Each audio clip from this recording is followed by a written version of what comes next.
I'm Ricflair, the styling, profiling, limousine riding, jet flying, kiss stealing, wheeling, dealing, son of a gun.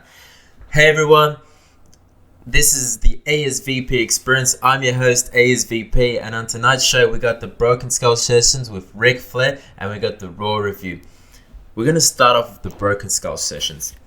Now, Stone Cold interviewing Ricflair, and Ricflair is probably in the whole locker room, and everyone watching wrestling knows he is one of the greatest of all times. He's the GOAT.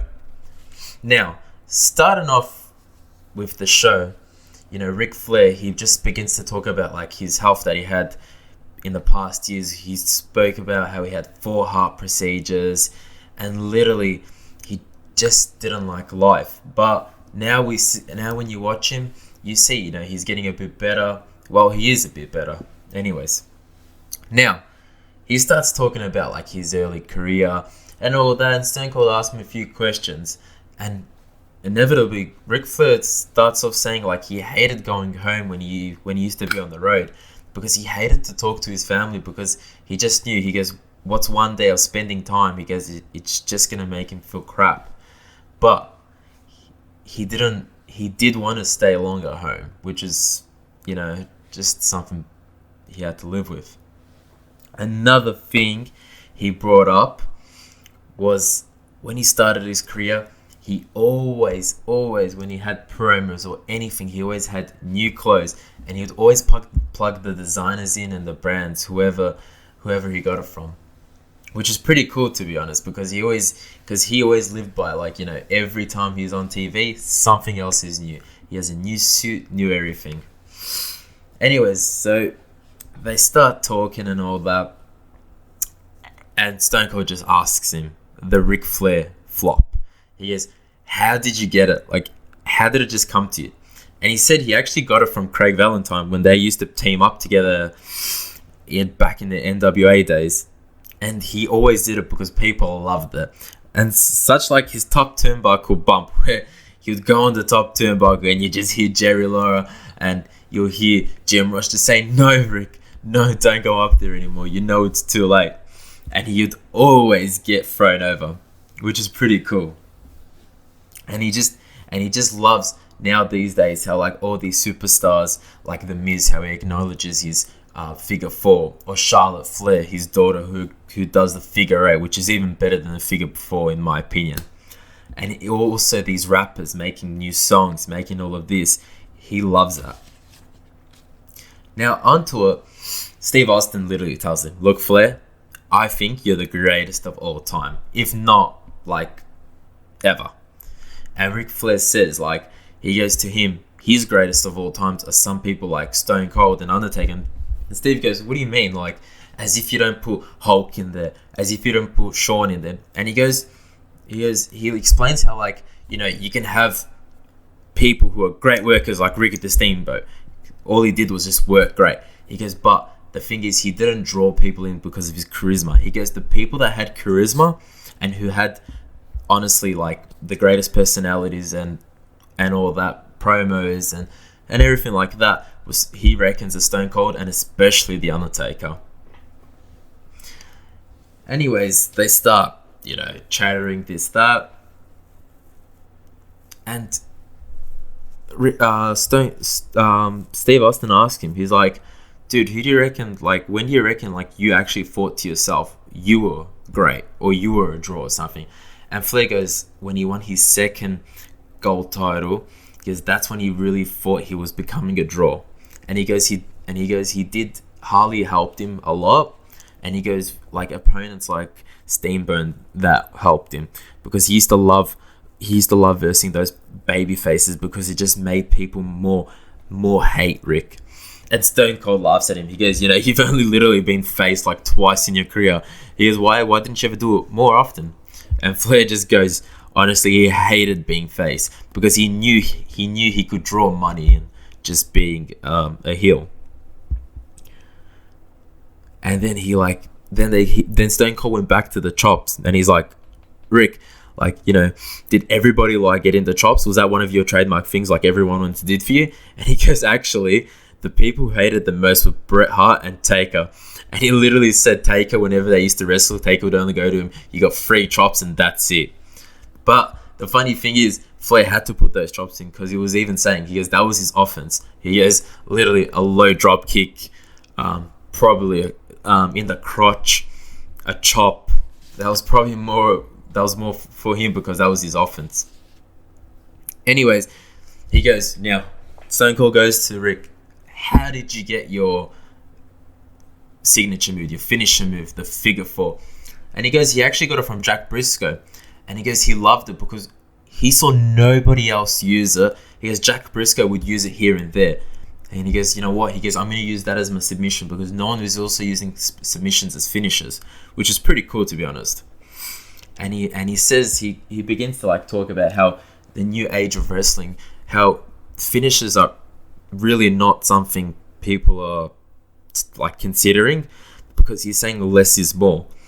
And if you watch the previous, podcasts for Stone Cold on his Broken Skulls, you see like he talks Undertaker, Big Show, now Rick, they all say less is more. Bret Hart says it, and Bret Hart's probably one of the best workers of all time, in my opinion.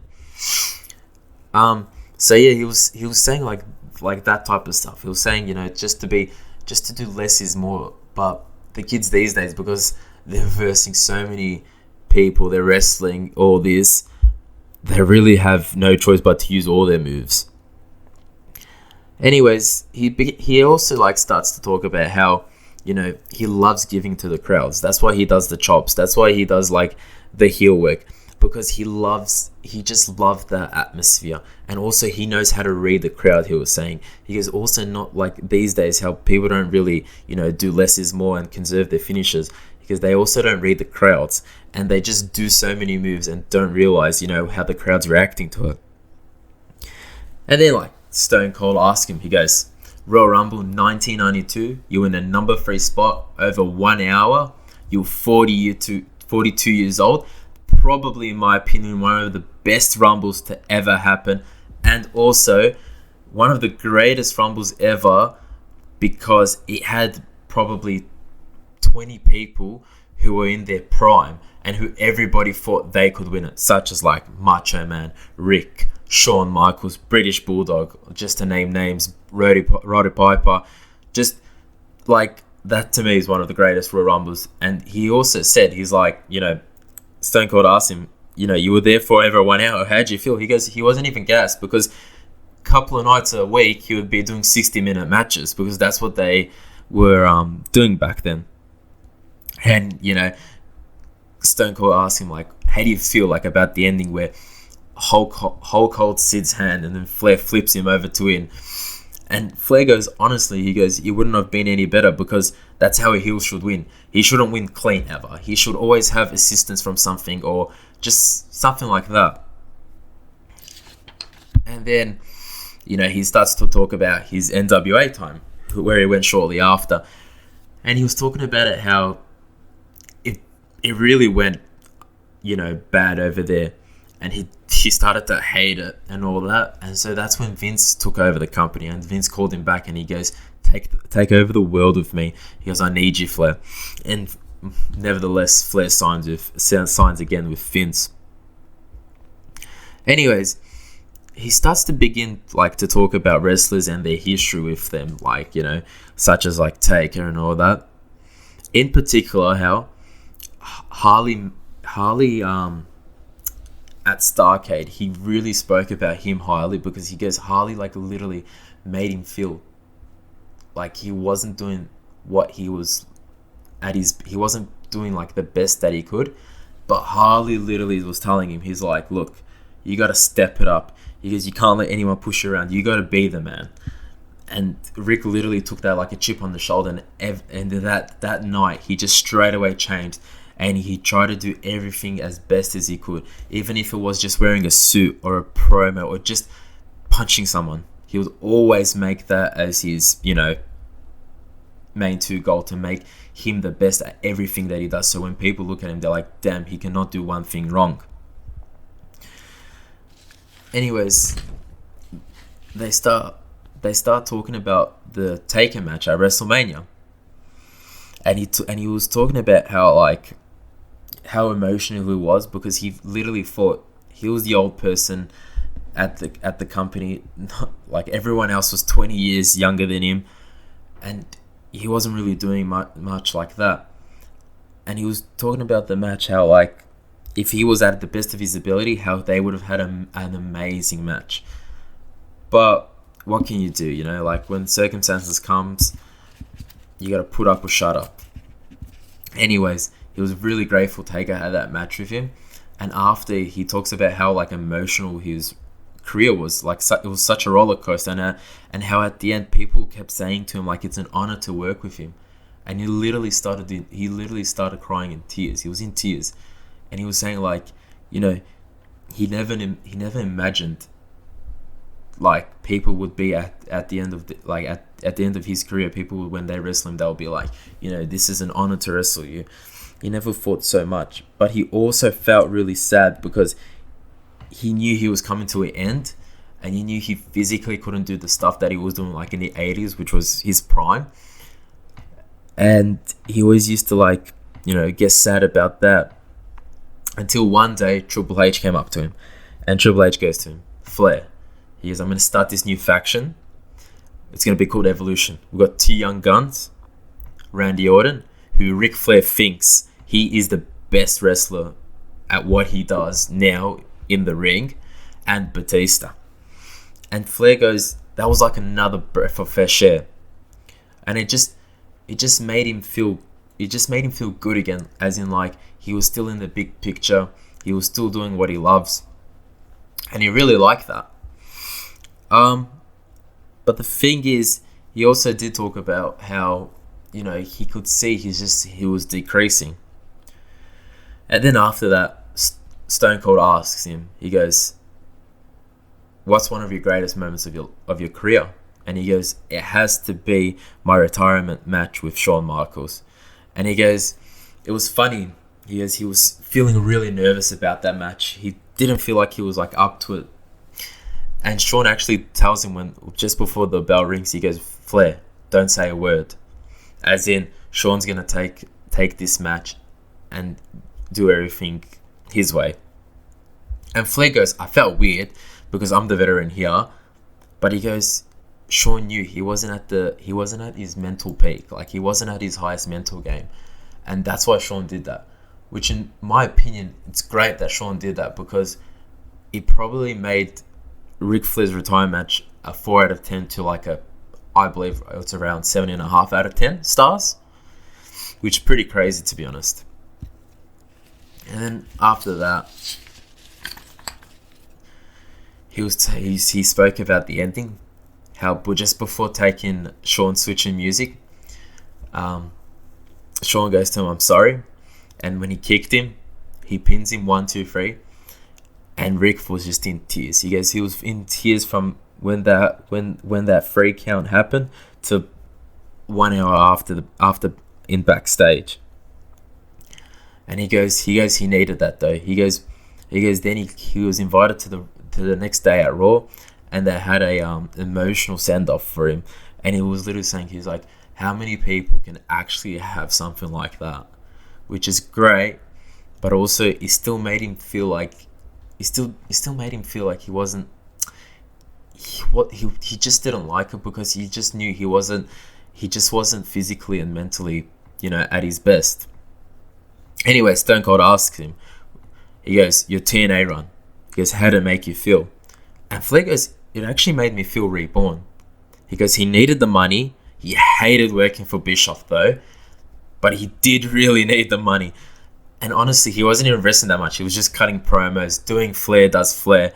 And in my opinion, one of the best Flair moments, when he does that wool battle in TNA, which was pretty cool, with Jay Lethal. If you haven't seen that, you need to watch that, right? Jay Lethal and Flair wool.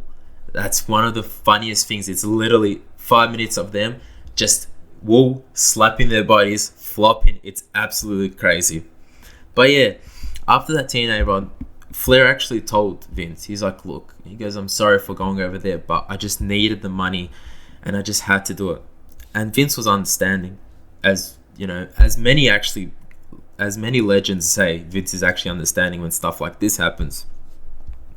And then Stone Cold talks about, what's like your favorite era that you're in? And he goes, 80s era. He goes, without a doubt. He goes, Flair thinks he's the greatest at that era. He goes, he had the most fun. He had the best boys with him. He really liked that era. And then towards the end, he starts talking about Charlotte Flair, and he's in tears at this point. And he literally said she actually started her career because of her brother, because her brother had a passion for the career, but unfortunately he passed away a few years ago. Not a few years ago, more than a few years ago. And he literally was saying, like, Charlotte did that for him, and then she just began to like love the scene, love the career, love everything about it. And then she literally started training really hard. And Flair, in his opinion, says she's one of the greatest, like, women's wrestlers ever. I think she's the greatest women's wrestler ever. How she cuts her promos, how she, holds herself up, how she wrestles. You'll never see a woman do a better moonsault than Charlotte Flair. And she's probably got a better moonsault than half the locker room in WWE. And Flair talks about how he's proud for her and all that. And then at the end, Flair goes, in all honesty, he wants his legacy of Ric Flair. He wants that legacy to just be remembered for the good stuff. And he wants to be thought about like he's the greatest influencer in sports entertainment industry, which he is. Because a lot of people copy Ric Flair. And why wouldn't you? Flair's literally the one who created swag in wrestling, as you would say. Now that was a wrap up for the Broken Skulls. Now we're on to the Raw review. Now honestly, Raw was good for its circumstances as what's happening during the time. But the only thing is, I feel like even though it went for 3 hours, 90%, maybe even 99% of the matches were really short. The first couple of matches when Raw started was good, but then it just went, it went kind of dull. It plateaued during the show. But, the Raw, it began with Drew McIntyre. And he was cutting a promo saying, how much he's worked for this, blah, blah, blah. And Andrade interrupts him with Selena. And you know what? They give a good promo, actually. Selena talks about how Andrade injured Drew McIntyre in NXT, how he put him on the shelf for 6 months. And, like, you could see, like, Drew was saying how he felt really emotional about it because he was in his peak and, he could only get better for him. And then someone stopped him. And Drew goes to him. He goes, I want a champ versus champ match tonight. The USA champion, which is Andrade, versus the WWE champion. No title, but, it's a pretty good way to start Raw, to be honest. And actually, this Raw, because of the times and all that, it's really giving these wrestlers like Andrade and all of that, who don't really get the main event push, it's giving them an opportunity to shine a little bit during this Raw, which I found was good, because it gives you a break with, like, Seth Rollins cutting 7 different promos, or Baron Corbin coming out doing 6 promos when it's not really necessary. Anyways, after that, next up, Ruby Riott vs Asuka for a qualifying match for the Money in the Bank ladder match. And it was actually a fairly decent match. Went for 12 minutes. Ruby did great. Asuka, as a good heel she is, probably the second best female wrestler in WWE. First is obviously Charlotte Flair. Asuka actually, she doesn't really need a crowd. That's how good she is. Ruby was good as well, she had like a little bit of comeback, but Asuka stopped that and she won. And she was through to the Money in the Bank ladder match from the Raw side. Then we had Aleister Black versus Oney Lorcan. And Black won. It was really a filler, this match. There's no storyline to it. But it's good that it went a little bit longer, because it actually made Oney Lorcan, like, he didn't get dropped out. He actually, had a little bit of a run, which is pretty good, I reckon. And then next up, we had Becky, the man, Lynch, come out. And she cuts an okay promo. And it was a promo onto the Money in the Bank contestants, as in, like, you know, she'll always be ready for them whenever they come. And I mean, the thing with Becky, right? Her promos need a crowd, because she does like that whole type of like Conor McGregor promo where she says something and she wants the crowd to react. But when there's no crowd, like there wasn't on this Raw, it's not really captivating, and it's not something you'd listen to and you're like, oh, that was cool. So it's a bit dull, but what can you do, you know? And then next up we had Sarah Logan versus Shayna Baszler. Now, I love this match. Just because, like what Ricflair said, less is more. And Shayna comes out, absolutely smashes this girl in 30 seconds, stomps on her elbow.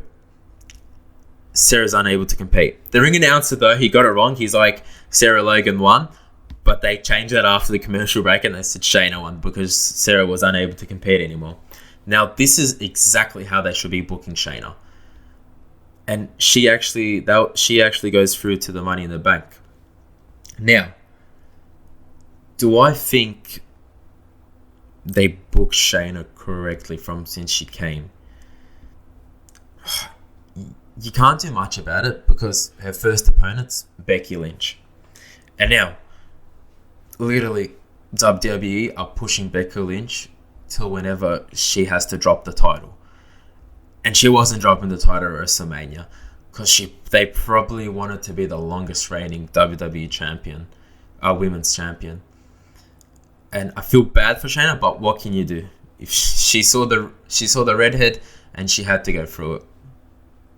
Next up, we had Akira Tozawa versus Austin Theory.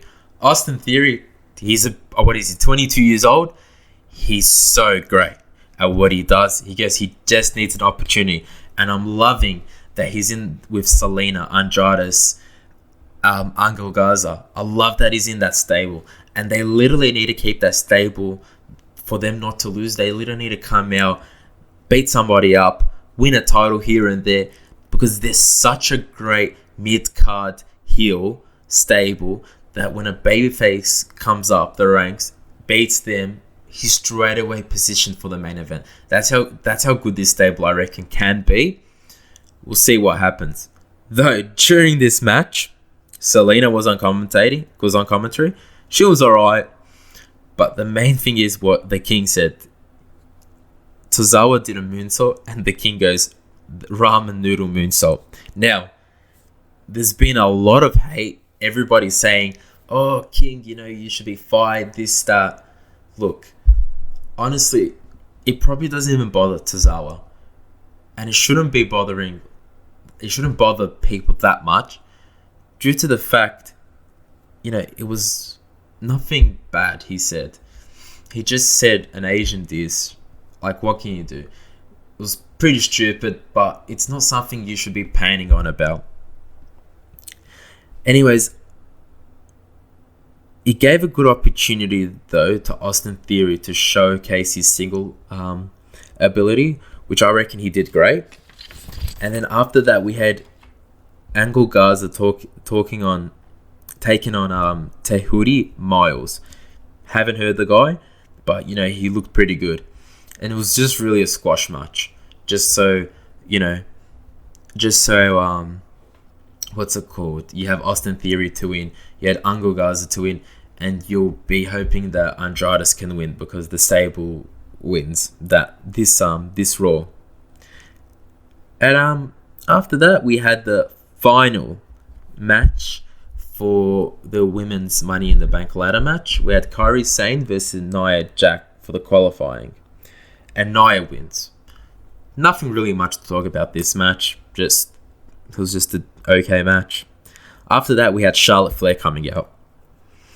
The promo she puts out was short, to the point. I loved it. It's exactly how a promo should be without a crowd. And I just liked how she said, she's beaten everyone. She's the best. She went back to NXT, got her title back. What more can you want? She's the queen. Next up, we had Bobby Lashley versus No Way Jose. Now, this match was good because, they played the fact how at WrestleMania, Bobby Lashley got a bit distracted with Lana's talking. And again, it happened today. Bobby comes out of the ring, tells Lana, he goes, just shut up, let me do what I got to do. And at the end, Bobby wins. And it looks like they're positioning a, fallout between them. We'll see what happens. Hopefully they can muster up something pretty good. Next up, before the main event, we get Viking Raiders versus Alexander and Ricochet. Now, Alexander and Ricochet, right? They pushed Ricochet for a singles push. Didn't get much of a reaction. They pushed Cedric Alexander. He didn't get much of a reaction. So that's why they're teaming him up together. So they can, get some suspense and all that behind them. Get the crowd behind them a bit. However, they lost to the Viking Raiders. Viking Raiders needed this win because the Viking Raiders should be positioned at the top of the tag team level. Honestly, if you've ever seen this stuff at Ring of Honor, you'd literally be like, these guys are just crazy. They're so big, though they're so agile. And, I'm happy that the Viking Raiders win. And Alexander and Ricochet, they didn't really look like they got dropped out. It was a decent match before the main event. Honestly, it was good. Next up, we have a main event. Drew versus Andrades. And Drew wins. Honestly, I think we all knew that Drew's going to win. He beats up Austin Theory. He beats up Angel Garza. Takes down Andrades for the 1-2-3. He made him look strong. However, it did make the stable of Selena stable with Andrades and all that. It did make him look a bit weak. Just because the whole night they've been positioning, they're beating everyone up. They beat him up after the match. So I'd probably want something else for them after, so they still look strong. But then just before it cuts out, Seth comes out, the Messiah. Comes out, curb stomps Drew, and he's saying it's my title. Now it looks like Drew has an opponent. And honestly, I don't think Drew's going to be losing it. Just because I think WWE want to wait for Drew to have a crowd there so he can lift up the title. Because Drew's, he's a pretty good guy. He's not that bad at wrestling. He's got a great physique. He is good what he does. He can do a good promo, not going to lie. Back when he was in WWE, he was shocking. Now he's actually pretty decent at doing promos. So I like this. So it looks like they're positioning Drew versus Seth. So that's probably going to happen at Money in the Bank. And also, next week on Raw, we got the men's Money in the Bank qualifying match. We have Ray versus Murphy, Aleister Black versus Austin Theory, and Apollo Crews versus MVP. It's pretty funny MVP just put himself into it. I like it. Why not? If it gives Apollo Crews the win, which I doubt's going to happen. I really think MVP is going to beat him so he can be in the Money in the Bank ladder match, which MVP does not need in his career, but Apollo really needs the win. Austin Theory versus Aleister Black. I know Aleister Black will win, just because if you looked at Andrades, he's the US champion and he lost to Drew. Aleister Black's going to go in there. Ray versus Murphy. That one I don't know, though. That one I actually don't know. That one's a 50-50 booking right there. I don't know how they're going to do it. Hopefully Ray wins because everybody loves Ray. Murphy, it would be good for him to win. I see the thing is with Murphy, I doubt he's going to win the Money in the Bank ladder match. I think it's going to be Aleister Black. But, we'll see. That's always going to change. Anyways, thank you for tuning in tonight or today, wherever you must live. Thanks for listening. Make sure you subscribe. I am ASVP. This was the ASVP experience. Have a good day. Take care.